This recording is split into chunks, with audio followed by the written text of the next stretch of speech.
Olá, sou Keila Batista, médica veterinária e docente na Univasf. Hoje vamos falar sobre estudo de texto, uma estratégia ativa de aprendizagem muito importante. Então, vamos lembrar que o material aqui produzido, ele é um material exclusivo para o GEPAC e para a disciplina Análises Clínicas Veterinárias.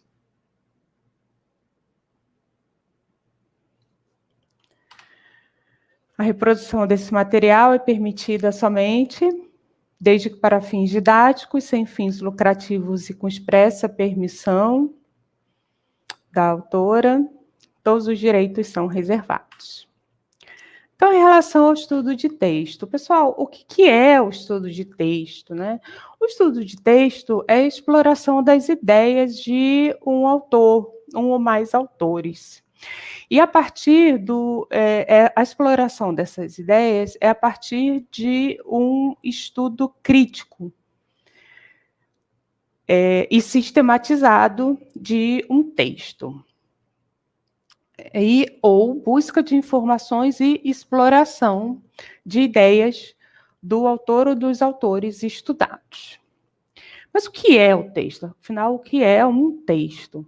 Um texto é um entrelaçar de signos, de sinais, sejam eles linguísticos, como é mostrado aqui expresso aqui nessa figura, ou não. Podem ser sinais, como, por exemplo, desenhos. E eles vão compor um grupo coeso e harmonioso que vão produzir um significado. E, através desse significado, vão se organizar a expressão de um pensamento, do pensamento do autor ou dos autores. Mas, enfim, essa estratégia do estudo de texto ela é maravilhosa, mas ela tem desafio? Tem desafios? Tem, não são poucos. Porque existe uma dificuldade de compreender, de interpretar textos. Porque o estudo de textos, ele é maravilhoso, é fantástico, nós vamos ver, mas ele requer atenção. Ele requer empenho, ele requer compreensão, interpretação e uma postura crítica. Existe um consenso na academia que muitos alunos não estão preparados ainda, maduros, ainda não têm uma postura de utilizar essa atividade, essa estratégia, porque tem dificuldade de produzir trabalhos por déficit de leitura. Segundo Werneck, normalmente existem fontes na literatura que normalmente o aluno não tem um hábito constante de leitura, afirma não gostar de ler, muitos alunos afirmam não gostar de ler. A compreensão de muitos alunos e a interpretação do texto nem sempre é desejável para o professor e acaba, por consequência, muitos alunos não conseguem produzir textos com uma qualidade esperada. Isso gera no aluno uma lacuna de competência. Nós vamos falar mais para frente como isso gera no aluno enquanto profissional, essa lacuna de competência. Aí vai entrar a importância da estratégia ativa, estudo de texto. Então, quais são as etapas do estudo de texto? O estudo de texto que nós estamos aprendendo, estamos propondo, essa estratégia tem 6 etapas. Primeira etapa, contexto. Segunda etapa, análise textual. Terceira etapa, análise temática. Quarta etapa, análise interpretativa. Quinta etapa, problematização. Sexta etapa, a etapa da síntese. Vamos a cada uma. Na primeira etapa, que é a etapa do contexto, essa etapa é uma etapa que, na verdade, nós precisamos avaliar, perceber a competência técnica dos autores ou do autor. Então, nós vamos perceber se esse texto é um texto que realmente, digamos assim, vale a pena analisar principalmente pela competência técnica do autor, dos autores. Keila, mas o autor principal, ele é um aluno de pós-graduação, recém-formado, ou ele é um aluno de graduação. Ok, tudo bem, mas ele tem um orientador. Então, eu vou olhar todos os autores, eu vou olhar o currículo Lattes, ou, enfim, dependendo da área que você estiver avaliando, você vai verificar a competência técnica através do currículo. Nome do autor, dados do autor, formação, titulação. Vai verificar a data de publicação da obra. Na maioria das vezes, você não vai pegar obras muito antigas, a não ser que seja uma obra de referência extremamente importante para o seu trabalho, o que você propõe. Se é uma revista, se é um livro, enfim, você vai, né, verificar o local de publicação. E o tipo de texto, se é dissertativo, descritivo, se é narrativo. Ok, passada essa etapa da contextualização do contexto, você passa para uma análise textual, vai fazer uma primeira abordagem do texto em si, com a finalidade de uma tomada de contato com toda a unidade do texto em si. Começa a fazer essa análise textual. Faz uma leitura atenta, mas ainda é corrida no sentido de fazer uma leitura sem muitos critérios específicos, sem esgotar toda a compreensão. Busca uma visão panorâmica, busca um conjunto de raciocínio do autor. Tem algumas percepções importantes nessa segunda etapa. Vai buscar esclarecer dúvidas, porque é importante entender a mensagem do autor na íntegra, uma percepção superficial, mas tem que entender a mensagem do autor.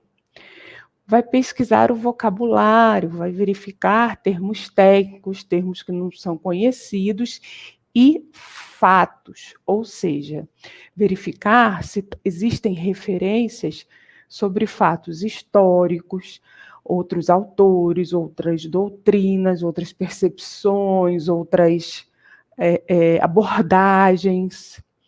Então, porque um autor, ou os autores, eles vão ter uma linha de pensamento, uma linha de raciocínio, uma visão, mas ele também vai referenciar, nós vamos falar mais para frente, logo depois, ele vai contextualizar com outros autores que têm outras percepções. Então, vai buscar também esses fatos. Ok. Vamos em frente. Vai finalizar essa etapa com a esquematização. A esquematização vai organizar a estrutura redacional dessa etapa e dividir o texto em 3 partes. Então, independente do texto, se é um texto científico, se é um texto filosófico, não importa. Vai dividir em introdução, desenvolvimento e conclusão. Faz essa esquematização. Passamos para a terceira etapa. Na terceira etapa, faz uma análise temática. Como é essa análise temática? Na análise temática, vai fazer 5 perguntas. Do que o texto fala? Esse é o tema do texto. Qual o problema abordado? Esse é o problema do texto.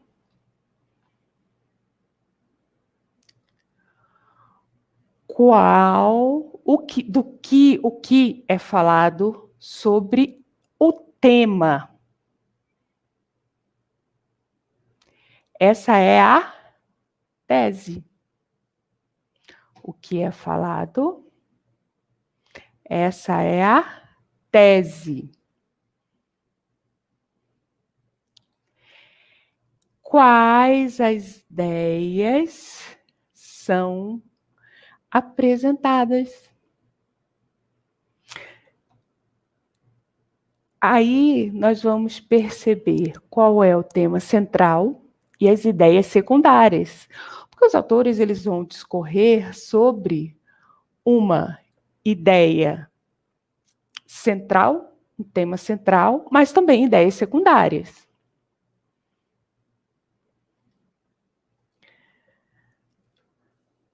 E qual a linha de raciocínio adotada? Essa é a linha de raciocínio. Algumas percepções importantes também. Segundo Severino, 2017.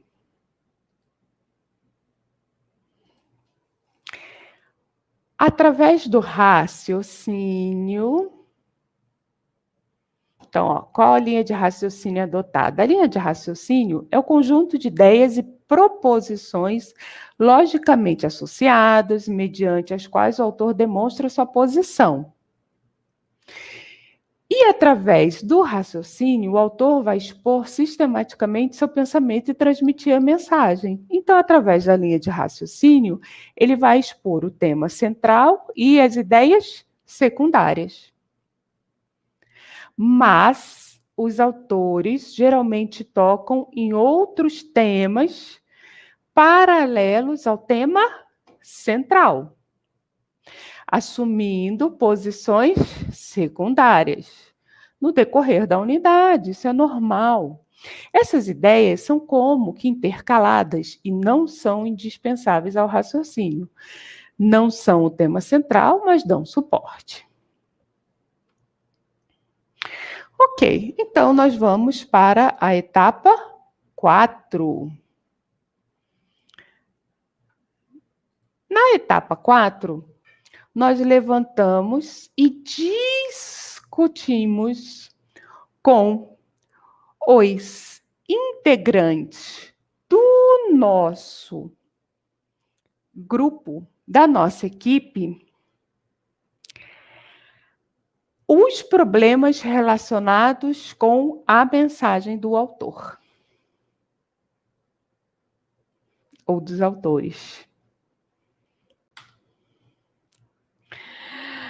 A etapa 4 é a análise interpretativa. Na etapa 4, nós vamos fazer o quê? Nós vamos tomar posição sobre o texto. Vejam aqui, nós vamos buscar compreender o pensamento do autor. Vamos identificar os objetivos, vamos associar as ideias do autor com ideias de outras abordagens pesquisadas. Já iniciamos a pesquisa onde? Lá no começo. Desde os fatos. Reparem que lá na etapa 5, já estamos finalizando. Na etapa 4, a gente já começa a tomar posicionamento, a gente começa a se posicionar. Na etapa 5, nós vamos fazer a análise crítica. Fazer a associação de ideias. Nós vamos identificar correntes filosóficas. Ah, Keila, na minha área não tem corrente filosófica. Se o termo utilizado não for corrente filosófica, mas é um posicionamento científico, que seja, enfim. Mas é um posicionamento de outros autores, sejam contrários ou sejam a favor daquele autor, daqueles autores. E influências de outros autores. Essa etapa 5, ela é importantíssima, porque o grupo está lá, trabalhando junto, a equipe. Ela visa ao levantamento de problemas para reflexão pessoal e para discussão aqui, olha. Vejam, pessoal, estão trabalhando, olha que importância o grupo trabalhando ali, olha. Então, reflexão pessoal e discussão em grupo. É muito legal.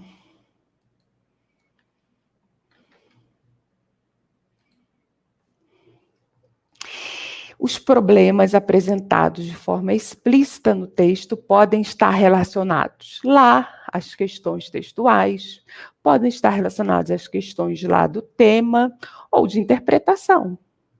E o grupo está lá, discutindo, fazendo as reflexões, cada integrante, né, fazendo as suas reflexões pessoais e discutindo o grupo lá, olha, trabalhando, com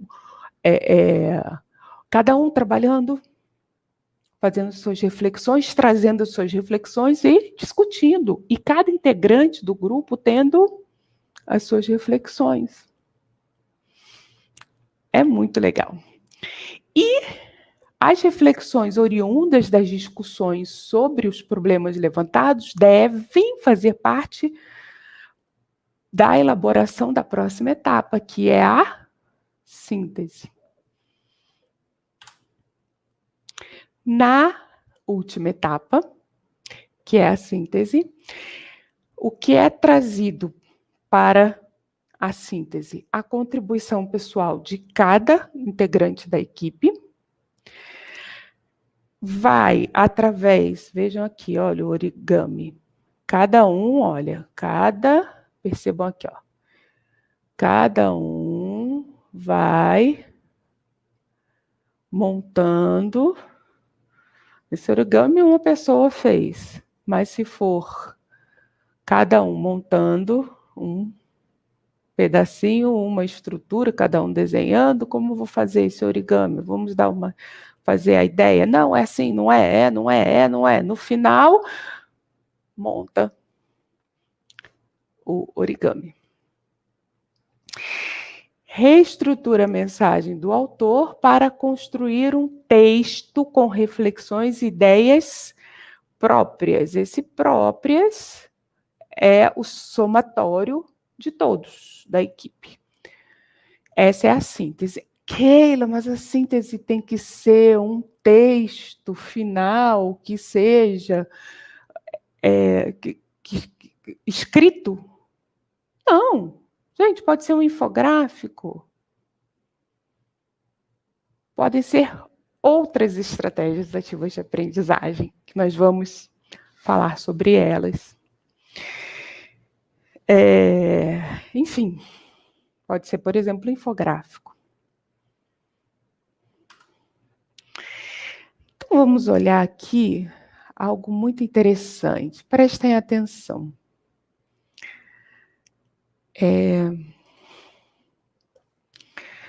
Quando nós vemos aqui essa pirâmide, que é a pirâmide da aprendizagem, quando nós só lemos um texto, sem um estudo sistematizado, nós estamos nos 10% da aprendizagem. Quando nós lemos e escutamos, nós estamos, né, nos 20% da aprendizagem. Quando nós vemos, escutamos e lemos, 30%. Vemos e escutamos, 50%. Quando nós conversamos, perguntamos, repetimos, numeramos, reproduzimos, definimos, debatemos, 70%. Agora, quando nós utilizamos uma estratégia de aprendizagem como estudo de texto, em que nós escrevemos, interpretamos, expressamos, revisamos, identificamos, comunicamos, ampliamos, demonstramos, praticamos, diferenciamos,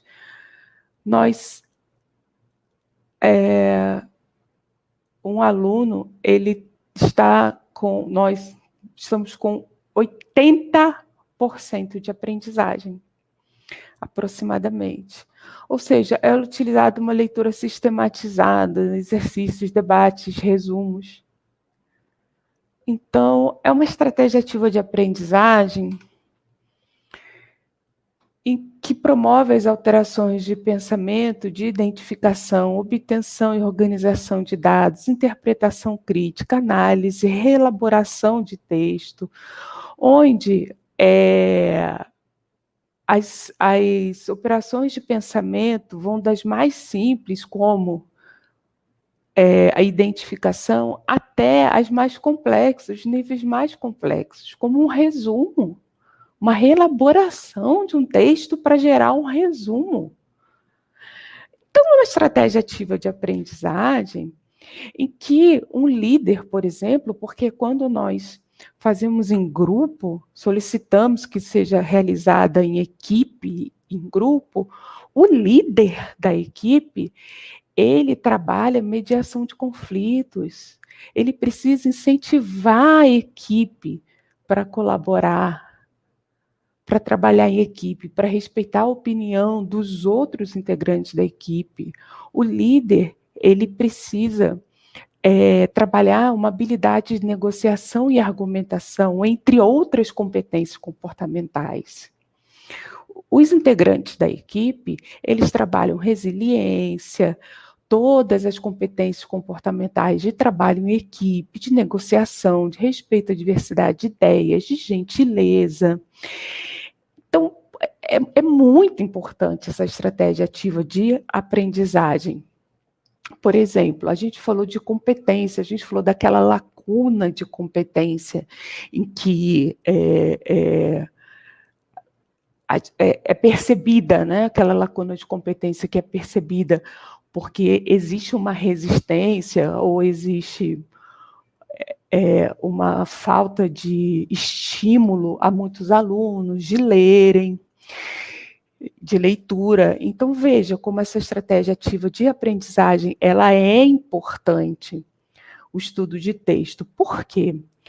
Porque a competência, ela é definida por Werneck como uma combinação de conhecimentos, habilidades e atitudes expressa pelo desempenho profissional dentro de determinado contexto social, econômico, cultural e ambiental, que agrega valor à pessoa e à sociedade. Então, se ela é uma combinação de conhecimentos, habilidades e atitudes, sendo que conhecimento é o que fazer, habilidade é saber fazer e atitude é querer fazer. E nós podemos utilizar uma estratégia ativa de aprendizagem, como o estudo de texto, que é super importante, que trabalha competência junto com habilidade, que é o auxílio ao conhecimento técnico, científico e capacitação. Vai lá para os 80%, né? Trabalha também competências comportamentais. Nós vimos quantas trabalham, né? Aquela habilidade de trabalhar em grupo, resiliência, né? Aquelas habilidades todas dos líderes, tomar de decisão, liderança, comunicação, educação permanente. Olha quantas coisas o estudo de texto trabalha dentro dessas 6 etapas. Vai lá para os 80% na pirâmide de Dale. Olha, escrever, interpretar, expressar, revisar, identificar, comunicar, ampliar, demonstrar, praticar, diferenciar. Ó, ler com método, trabalhando em equipe, leva o aluno para o nível diferencial. Então, se a gente tem uma estratégia ativa de aprendizagem dessa, que coloca o aluno lá em cima, ajuda muito o aluno na competência, vai ajudar o aluno a estudar com método, vai ajudar o aluno na graduação, vai ajudar o aluno na pós-graduação, e mesmo que ele não faça, vai ajudar o aluno a estudar com método depois lá, quando for um profissional, por que não utilizar? Ah, Keila, mas eu vou utilizar só em equipe? Não, você pode muito bem adaptar para você utilizar depois, para você utilizar sozinho também. Não tem problema nenhum. Ah, mas eu só posso utilizar desse jeito? Não, claro que você pode utilizar sozinho também, sem ser em equipe, sem problema nenhum. Isso não tem problema. Então, vamos utilizar estudo de texto. Vamos utilizar, usar e abusar, tá? É fantástico. Existem várias formas de utilizar essa estratégia e de avaliar. Avaliar enquanto está utilizando e depois, tá? Aqui é uma das ferramentas de avaliação, por exemplo, aqui a própria pessoa, o próprio aluno que está utilizando o estudo de texto, ele pode utilizar essa ferramenta de avaliação. Por exemplo, como que eu faço a autoavaliação do meu desenvolvimento, das minhas competências comportamentais, quanto à comunicação, quanto à colaboração, quanto à criatividade, quanto ao pensamento crítico, o líder, quanto à liderança. Então, você pode e deve utilizar as ferramentas de autoavaliação. Depois, fazer um gráfico para avaliar o crescimento pessoal. A cada estratégia, atualizar o gráfico, perceber o crescimento. Olha que importante, né? Lista de verificação da atividade durante a execução da estratégia, monitorar a execução da atividade. Então, também existe uma ferramenta no curso que eu faço de estratégias ativas de aprendizagem que Regina Werneck disponibiliza para os cursistas, uma lista de verificação que nós fazemos enquanto utilizamos a estratégia ativa de aprendizagem. Então, a gente olha, identificou o tema, identificou o problema, lá na etapa 3, né? Identificou a tese. Então, a gente vê, eu fiz. Então, a gente vê certinho se a gente fez atividade, cada etapa. Avaliação da equipe. Então, após a execução da estratégia, a gente avalia a equipe, faz a avaliação da equipe. Então, é isso, pessoal. Eu espero que... Aqui fica meu contato, meu e-mail institucional. Fico à disposição de vocês. Eu espero que tenham gostado.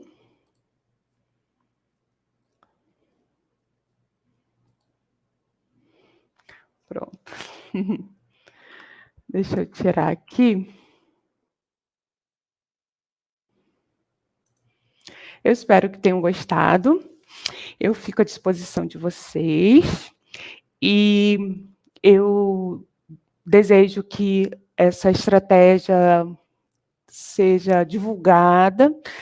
como eu falei, existem adaptações, mas ela pode ser utilizada desde o primeiro semestre. A gente conversa muito com a Regina Werneck, que para mim é a referência em estratégias ativas de aprendizagem, é com quem eu aprendo, e a gente fala, né, que ela deve ser utilizada desde o primeiro semestre para os alunos e deve ser utilizada sempre. E é fantástico, a gente deve tentar sempre incentivar para utilizar, e utilizando com método, sempre percebendo que um aluno que acabou de entrar na universidade, ele tem uma vivência, uma percepção diferenciada de um aluno que já está perto de fazer o trabalho de conclusão de curso, de um aluno que está na pós-graduação, mas incentivando, porque o aluno ele deve ter um olhar muito diferenciado, porque, assim, gente, não dá mais. Na internet, né, na rede mundial de computadores, tem muitas coisas, tem muitas informações, mas precisa olhar com critério, com cuidado, verificar, perceber quais são as informações de autores que realmente trabalham na área, que realmente são autores que têm competência técnica, e aí aqueles trabalhos que são bons trabalhos, que são trabalhos que vão trazer benefícios, enfim. E com um bom método e com a constância de utilização, depois fica fácil de utilizar. E trabalhando em grupo, quer dizer, equipe, existem vantagens que foram mostradas, que são essas vantagens de trabalhar também as competências comportamentais. Porque trabalhar a competência técnica, nós vamos trabalhar de forma fantástica, trabalhando sozinho. Mas as competências comportamentais, nós vamos trabalhar trabalhando em equipe. E isso é a principal vantagem de trabalhar em equipe. Então, fica a dica, e eu espero que vocês tenham gostado, tá bom? Um forte abraço para vocês e até a próxima. Tchau, tchau.